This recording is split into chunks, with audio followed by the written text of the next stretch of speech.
pulled me aside to suggest, again, that he would make a good subject. His persistence baffled me.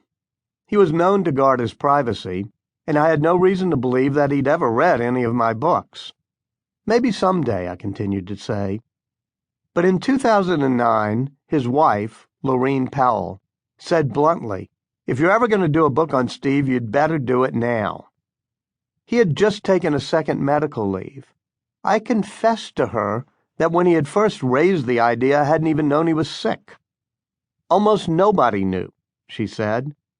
"He had called me right before he was going to be operated on for cancer, and he was still keeping it secret," she explained. I decided then to write this book. Jobs surprised me by readily acknowledging that he would have no control over it, or even the right to see it in advance. "It's your book," he said. "I won't even read it." But later that fall, he seemed to have second thoughts about cooperating, and though I didn't know it, he was hit by another round of cancer complications.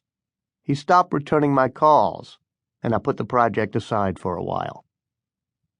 Then, unexpectedly, he phoned me late on the afternoon of New Year's Eve of 2009. He was at home in Palo Alto with only his sister, the writer Mona Simpson. His wife and their 3 children had taken a quick trip to go skiing, but he was not healthy enough to join them. He was in a reflective mood, and we talked for more than an hour.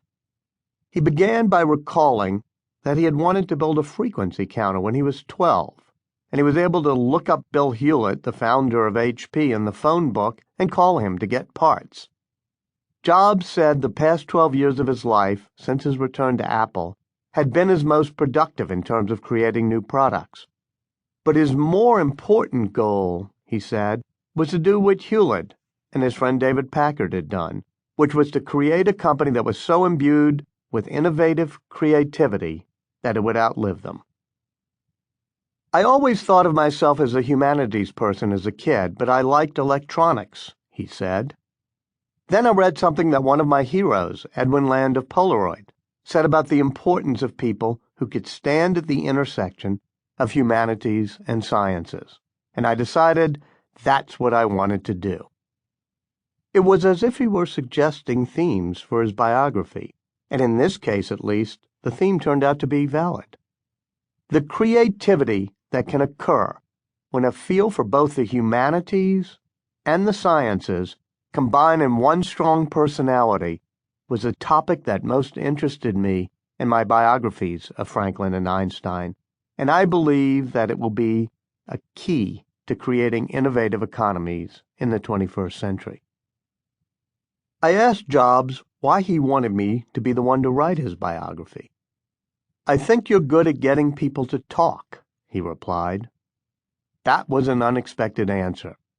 I knew that I would have to interview scores of people he had fired, abused, abandoned, or otherwise infuriated, and I feared he would not be comfortable with me getting them to talk. And indeed he did turn out to be skittish when word trickled back to him of people that I was interviewing.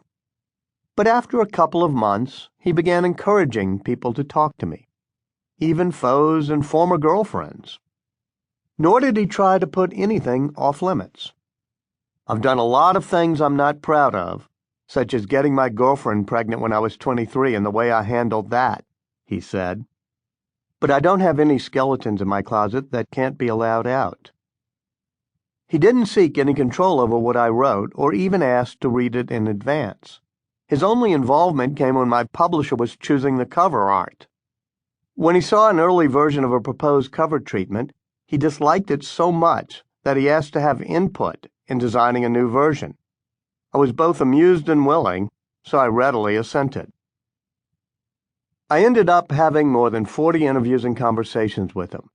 Some were formal runs in his Palo Alto living room. Others were done during long walks and drives or by telephone. During my 2 years of visits, he became increasingly intimate and revealing, though at times I witnessed what his veteran colleagues at Apple used to call his reality distortion field. Sometimes it was the inadvertent misfiring of memory cells that happens to us all. At other times he was spinning his own version of reality, both to me and to himself.